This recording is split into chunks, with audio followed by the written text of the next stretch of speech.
그리스도인이라고 제일 먼저 불려줬던 것은 사도행전 11장에 나오는 것처럼 안디옥에서였습니다. 근데 거기 그리스도인이라고 번역된 크리스티아누스, 이 헬라어 단어를 뜻을 풀이하면 그리스도께 소속된 사람, 그런 뜻입니다. 근데 여러분, 여기 소속됐다 하는 말은요, 그의 종이라는 뜻입니다.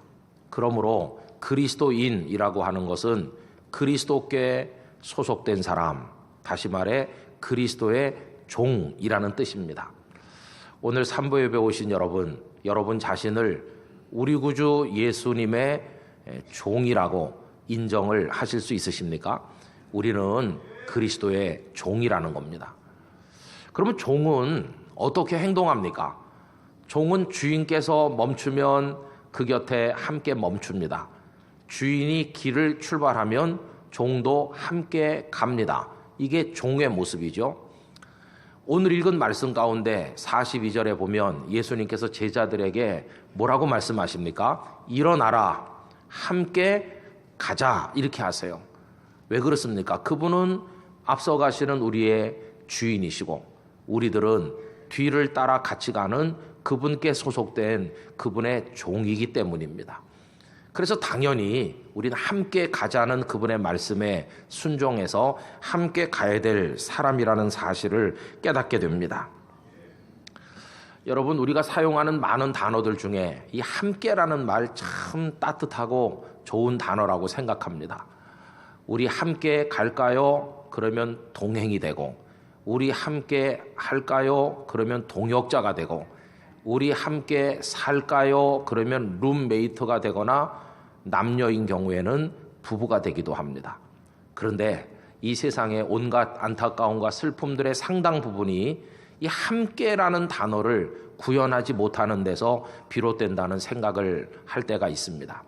예수님께서 저와 여러분에게 함께 가자, 그렇게 말씀을 하셨어요.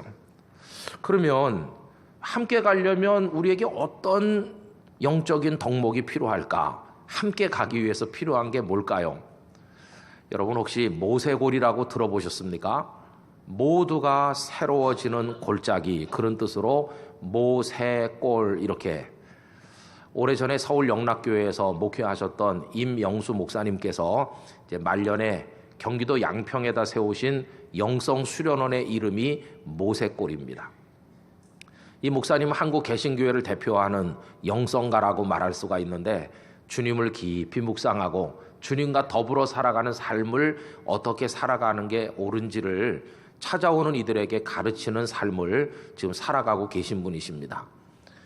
그런데 어느 유명한 한 언론에서 임영수 목사님을 인터뷰를 하면서 질문을 하기를, 기독교 신앙을 가지고 살아갈 때 얻게 되는 가장 큰 행복은 무엇입니까? 이렇게 질문을 한 적이 있습니다. 그 묻는 기자께서는 기독교 신앙을 가짐으로 뭐 복을 받아서 잘 된다든지 뭐 성공한다든지 등등의 대답을 하지 않겠나 이렇게 기대를 했지만, 임 목사님께서는 영성가답게 전혀 차원이 다른 대답을 한 단어로 표현하셨습니다. 그 한 단어가 뭐냐 하면 자유라고 하는 것이었습니다. 예수 그리스도의 참된 믿음의 사람, 예수 그리스도에게 속한 그리스도인이 되면 모든 것으로부터 자유케 된다는 것입니다. 여러분, 아닌 게 아니라 우리 주님께서는 우리를 여러 가지 속박에서 풀어주시는, 자유케 하시는 분이십니다. 갈라디아서 5장 1절 말씀 화면을 보면서 다 같이 읽어보실까요? 그리스도께서 우리를 자유롭게 하려고 자유를 주셨으니 그러므로 굳건하게 서서 다시는 종의 멍에를 매지 말라. 아멘. 그리스도께서 우리를 자유케 하신다고 말씀하셨어요. 그럼 그동안 우리는 무엇에 매여 살았습니까? 여러 가지 얘기할 수 있지만 첫째는 우리는 그동안 죄의 종이었습니다. 여러분, 우리는요, 죄를 저지를 유혹에 늘 끌려다니며 삽니다. 그래서 정욕이라는 한 단어로 표현할 수 있는데, 그 속에 육체적 욕망, 물질에 대한 욕심, 권력에 대한 욕심, 명예에 대한 욕심, 온갖 세상의 욕망이 우리를 잡아 끄는데, 거기 막 끌려다니면서 휘둘려 사니까 이게 종이 아니고 뭐겠습니까? 아슬아슬합니다. 언제 넘어질지 몰라요. 그러다가 어느 날 홀딱 넘어가죠. 그래서 그 유혹에 빠집니다. 저지르지 말아야 될 무서운 죄들을 저지르게 되면 그 다음부터는 그 죄책감에 또 종노릇하는 겁니다. 나는 죄를 지은 나쁜 놈이다. 여러분, 이게 우리가 죄의 종으로 살던 모습이거든요. 그런데 우리 구주 예수님께서는 십자가를 지심으로 우리 죄를 다 대신 걸머지시고 그 피로 저와 여러분의 죄를 깨끗하게 씻어주시고 하나님의 법정에서 피고석에 선 우리를 향해 그대는 무죄인이라 선언해 주심으로 우리는 더 이상 죄에 얽매이지 않아도 되는 자유하는 그리스도인이 된 것입니다. 두 번째로 우리들은 다 죽음의 종로로 됐습니다. 여러분, 죄가 가져온 결과가 죽음이잖아요. 근데 이 원인이 되는 죄가 해결됐으니까 이제는 이 죽음의 문제도 해결이 돼요. 근데 그 이전까지는 우리가 다 죽음에 벌벌 떨어요. 죽을까봐, 죽음에 이르게 만드는 병이 올까봐 조금만 옆구리가 결리면 암인가? 이렇게 생각해. 여러분, 이게 죽음의 공포의 노예가 된 모습이에요. 그런데 예수님께서 원인인 죄를 해결하고 그 다음에 죽음을 해결하는데 무덤에 계신 예수님 사흘 만에 죽음의 권세를 이기시고 부활하심으로 영원한 생명의 길을 우리들에게 보여주셨어요. 부활은 예수님만의 것이 아닌 우리의 것이며 영생이 우리에게 주어지게 되었습니다. 그래서 그리스도인들은 죽음까지도 이기는 사람이 됐습니다. 우리의 죽음은 마치 뭐와 같으냐 하면 하룻밤 자고 깨는 것과 같습니다. 아침에 잘 잤다 그러면서 일어나듯이 우리는 죽음을 잠처럼 맞이해서 천국에서 그날 아침 깨어 일어나듯 살게 될 것입니다. 세 번째로, 그동안 우리는 사탄에게 매인 종이었습니다. 여러분이 사탄은요, 어둠의 영으로 우리를 얼마나 힘들게 했는지, 우리를 죄에 빠지게 만드는 것도 사탄이고, 그리고 우리로 하여금 죽음의 고통에 벌벌 떨게 만드는 것도 사탄이었습니다. 그 사탄이 그런 도구들을 가지고 우리를 장난감처럼 가지고 놀았는데, 여러분, 그 사단과 그 졸개들인 악령 귀신들로부터 주님은 우리를 풀어주셨습니다. 예수님이 이 땅에 계실 때 귀신 들린 자들을 다 풀어주셨어요. 그가 참 그리스도인이라면 사탄이 범접할 수 없는 것입니다. 여러분, 우린 예수 그리스도의 이름으로 사탄아 물러가라 명령할 수 있는 영권을 가진 사람이 되었습니다. 사탄의 권세를 두려워하지 않게 됐어요. 완전히 해방된 자유하는 성도가 된 것입니다. 그래서 그리스도께서 우리를 자유롭게 하려고 자유를 주셨으므로, 그러므로 굳건하게 서서 다시는 종의 멍에를 매지 말라고 했기 때문에 여러분, 이제는 얽매기 쉬운 모든 죄, 무거운 짐 다 풀어버리고 자유를 만끽하시기를 축복합니다. 그리고 히브리서 12장 1절 다 같이 읽어보실까요? 이러므로 우리에게 구름같이 둘러싼 허다한 증인들이 있으니 모든 무거운 것과 얽매이기 쉬운 죄를 벗어버리고 인내로서 우리 앞에 당한 경주를 하며, 할렐루야, 이제 얽매이기 쉬운 모든 것들로부터 완전히 풀려나는 자유인이 되시길 바라요. 그럼 여러분, 이 자유라고 하는 게 왜 중요하냐? 아까 그 예수님께서 나와 함께 같이 가자고 부르시잖아요. 그럼 함께 가려고 하는데 내가 어딘가 이렇게 묶여 있으면 같이 갈 수가 없잖아요. 이게 다 끊어지고 풀어져야 주님 가신 길을 따라서 함께 갈 수 있는 거 아니겠습니까? 오늘 대부분의 사람이 자유인인 듯 하지만 무엇인가 속박당하고 있어요. 며칠 전에 부산의 모 장로님에게서 이런 얘기를 들었습니다. 연말 연초에 그 장로님 내외하고 몇몇 커플이 어디 좋은 데 가서 그 시간을 같이 보냈다고 그래요. 그래서 제가 부러운 생각이 들어서 아이고, 참 좋으셨겠네요, 이렇게 이야기했더니 그 장로님의 이야기가 좀 특이했어요. 좋긴요 목사님. 그러면서 하는 말이, 거기 모인 몇 가정이 말이죠, 한 사람도 가볍게 얽매이지 않게 자유롭게 사는 사람이 없고요, 다 뭔가에 지금 스트레스 받고 얽매여가지고 지금 엄청난 부담을 느끼는 사람들이 거기 모였었다는 거예요. 근데 거기 모였던 분들 중에 제가 누구 그러면 여러분이 다 아는 분들이 들어있습니다. 그래서 제가 깨달았어요. 다 성공한 분들인데요, 성공한 거하고 마음에 자유가 있어서 기쁨과 평안을 누리는 거하고는 전혀 다른 이야기라는 것을 다시 한번 생각하게 됐어요.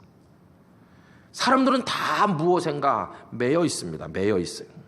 여러분, 오늘 본문으로 돌아가 보면 예수님께서 겟세마네 동산에서 이제 붙들려서 끌려가시는 장면 아닙니까? 근데 여기도 지금 자유하는 사람이 없다는 걸 알 수 있어요.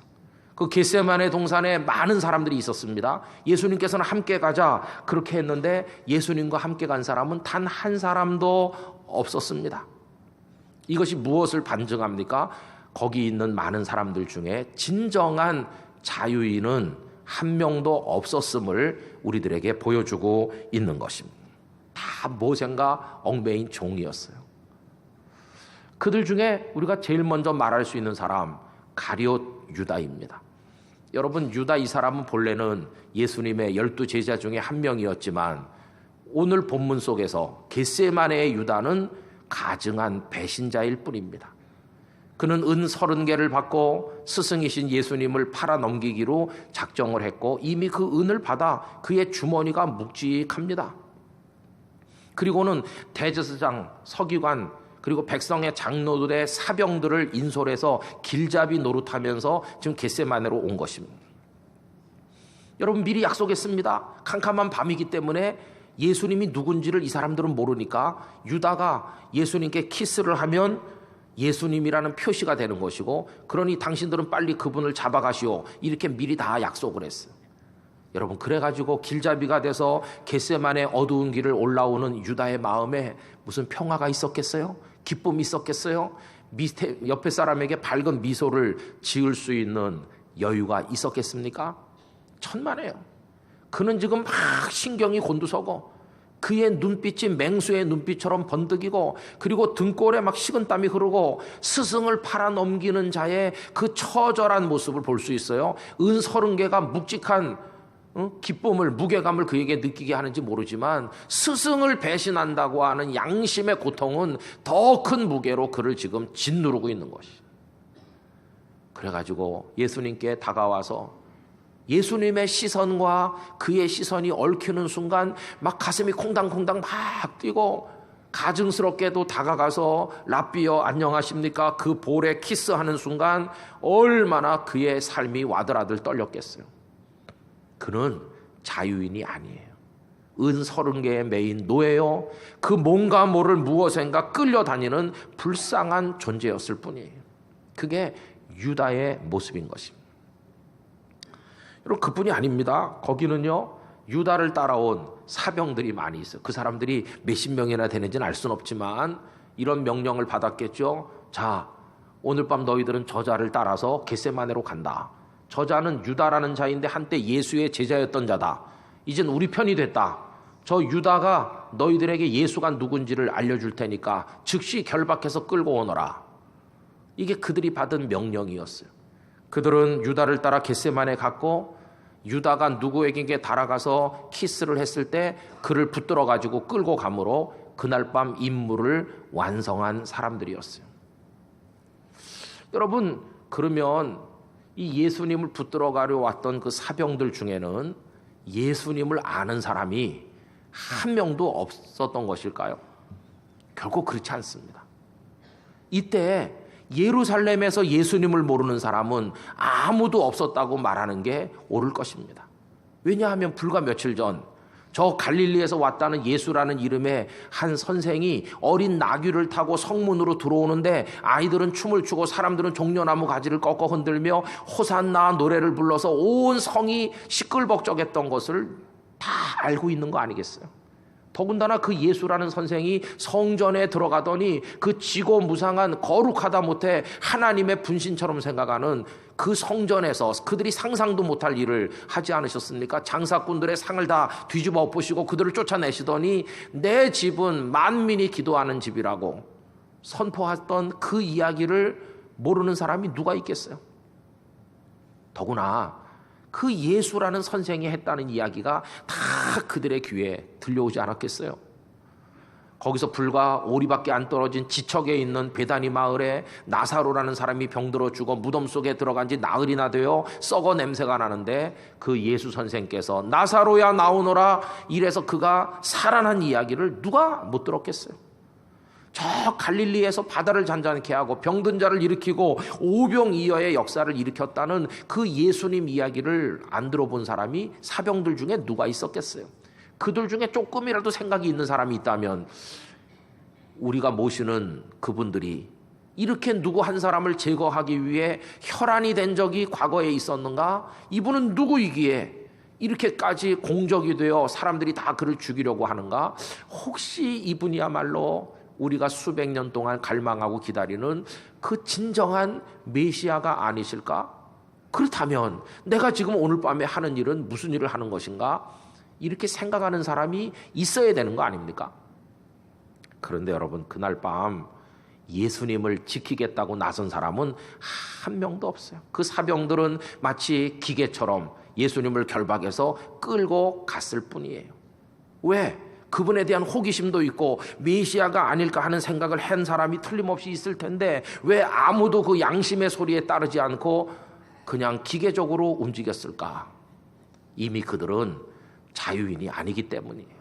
명령에 따라 움직이는 기계 같은 사람, 사병이라는 지위가 그들을 억압하고 있고 한 달에 얼마씩 받는 그 돈이 그들의 삶을, 양심을 다 결박해서 그들은 종이었을 뿐이에요. 여러분, 뭐 그 사병들은 사병들이라고 치고 더 안타까운 건 예수님의 제자들이에요. 여러분, 이 제자들은 사람들이 웅성거리면서 와서 예수님의 몸을 붙들고 막 결박하는 순간 머릿속이 하얗게 텅 빈 것 같이 됐어요. 그들의 머릿속에 찬 것은 두려움밖에 없었습니다. 이거 어떻게 되는 거지? 예수님이 붙들려 가시네. 그들의 머릿속에 스치는 영상들, 막 모진 고문의 피투성이가 되는 모습, 감옥에 던져지는 모습, 그러다가 십자가에 매달리는 모습, 이런 것들이 막 연상되면서 공포의 노예가 됐어요. 그리고 누가 제일 먼저 그 자리를 떠났는지 모르지만 한 사람 한 사람 짙은 어둠 속으로 사라져버렸어요. 그래서 오늘 본문 50절은 제자들이 다 예수를 버리고 도망하니라고 기록하게 된 것이, 그들은 그 두려운 감정의 종이 되어서 어떻게 해보지를 못했어요. 이렇게 말하고 보면 그날 겟세마네 동산에 있었던 사람들 중에 양심의 소리에 따라 자유하는 마음으로 행동하고 말하는 사람은 한 명도 없었으므로 예수님께서 함께 가자고 했지만 함께 가는 사람은 없었다고 하는 것입니다. 여러분, 왜 오늘 우리들도 우리 주님께서 나와 함께 가자 하심에도 불구하고 같이 못 갈까요? 우리 안에 자유가 없이 무엇인가 결박당해 지금 우리가 살고 있기 때문인 것입니다. 그래서 이명수 목사님께서 그리스도를 진정으로 믿게 됨으로 얻게 되는 그 이야기를 할 때 왜 자유를 얘기했는지 그 이제는 이해가 될 것 같아요. 자유. 그럼 어떤 분은 이렇게 말할지도 몰라요. 아니, 진정한 자유를 얻으려면 그 예수 그리스도에게도 속하지 말아야지. 그리스도로부터도 자유로워야 그게 완벽한 자유가 아닌가, 이런 생각을 하시는 분이 계실지 몰라요. 그러나 여러분, 그거는 은혜의 신비를 잘 모를 때 하시는 말씀이겠죠. 종교개혁자인 마틴 루터는 1517년 95개 종을 내걸었고 3년 후 1520년에 우리 종교개혁 신앙의 골자를 설명하는 몇 가지 소논문을 썼는데 그 중에 하나가 그리스도인의 자유에 대한 글이 있습니다. 거기 크게 두 가지 명제를 얘기하고 있어요. 첫째는 우리가 어떻게 자유케 되는가? 신앙으로 우리가 그리스도께 소속되게 되면 나머지 그 밖의 모든 것으로부터 자유를 얻게 된다. 아까 말씀드린 것처럼 그리스도를 바라보는 순간 죄와 사망과 사탄과 그 밖의 모든 것으로부터 우리는 자유하는 성도가 된다. 두 번째 명제는요, 이래서 자유인이 됐잖아요. 그 다음에 우리는 다시 종이 된다. 이게 무슨 말일까? 근데 누구에게 종이 되냐? 그리스도께 종이 된다. 그런데 여러분, 특별한 것은 과거에는 막 끌려가서 슬프고 매여서 억지로 종이 됐는데 우리가 예수 그리스도의 종이 되는 것은 자원하는 마음으로, 기쁨으로, 자발적으로 제발 나를 당신의 종으로 삼아 주십시오. 이래서 기쁨의 종이 된다는 것입니다. 여러분, 그래서 기뻐서 종 노릇하고 감사함으로 종으로 사는 사람, 그런 모델을 얘기한다면 사도 바울을 얘기할 수 있어요. 바울 사도께서는 서신서 앞부분에서 당신을 소개할 때 늘 뭐라고 말합니까? 하나님 아버지와 그리스도 예수의 종된 나 바울 이렇게 말하죠. 여러분, 자기가 종된 것이 부끄럽고 그러면 숨길 텐데 바울은 어디서나 자신이 그리스도의 종임을 자랑스럽게 얘기했어요. 그 외에 그 무엇에도 바울은 매이지 않았어요. 그 어떤 위협도 그를 굴복시킬 수 없었고 아무것도 그를 속박할 수 없었어요. 단 한 분 그리스도께만 속해 있었는데 억지로 된 것이 아니라 내가 핍박자였고 폭력을 휘두르던 사람이고 형편없는 그 팔싹둥이고 죄인 중에 괴수 같은 사람인데 나 같은 자를 주께서 종되게 하시니 감사합니다. 그리스도를 위해 살아가는 기쁨이 그의 가슴 속에 충만했던 것을 우리가 볼 수 있습니다. 여러분, 그래서 바울의 기쁨은 그리스도께 속해 그리스도와 함께 사는데 바울의 기쁨이 다 들어있었어요. 바울 안에 계신 분이 그리스도였고 바울이 살아가는 삶은 그리스도를 위한 삶이었어요. 이 놀라운 영적 신비를 그는 갈라디아서 2장 20절에서 다음과 같이 고백하였습니다. 우리 다 같이 읽도록 하겠습니다. 내가 그리스도와 함께 십자가에 못 박혔나니 그런즉 이제는 내가 사는 것이 아니요 오직 내 안에 그리스도께서 사시는 것이라. 이제 내가 육체 가운데 사는 것은 나를 사랑하사 나를 위하여 자기 자신을 버리신 하나님의 아들을 믿는 믿음 안에서 사는 것이라. 아멘. 오늘 여러분이 겟세마네 동산으로 다시 되돌아가 보면 거기 많은 사람들이 다 은 30개에 속박되어 있고 자기 신분과 자기 지위에 다 지금 매여 살고 있다고 그러지 않았어요? 그러나 거기 진정으로 자유하는 분 딱 한 분 계셨어요. 그분이 누구이십니까? 예수님이셨어요. 예수님은 하늘아버지 하나님의 뜻을 따라 인류를 구원하는 그 고난의 종으로 메시아의 길을 걸어가신다는 그 하나의 너무 기쁜 나머지 가야바의 법정으로 끌려가고 있지만 그 기다리는 고문, 그 십자가 고통 거기 다 자유하셨어요. 제자들이 도망했지만 예수님은 자유하신 영혼으로 그 길을 걸어가셨어요. 사랑하는 성도 여러분, 오늘 우리가 예수님의 자유를 배우게 되기를 원합니다. 여러분을 얽매이고 있는 모든 것으로부터 풀려나시기를 바랍니다.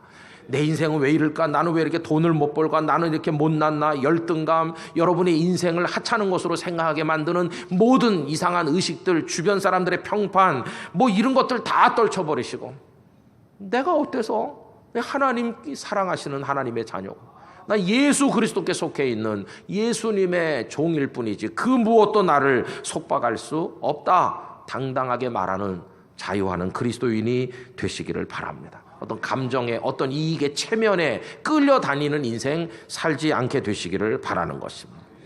우리에게 슬픔이 있다면 딱 하나, 그리스도를 제대로 따르지 못하는 슬픔이 있을 뿐이요, 기쁨이 있다면 그분께 속해 사는 사람이 되어서 그분과 함께 가고 있다는 그 기쁨 외에 진정한 기쁨은 없는 줄로 믿습니다.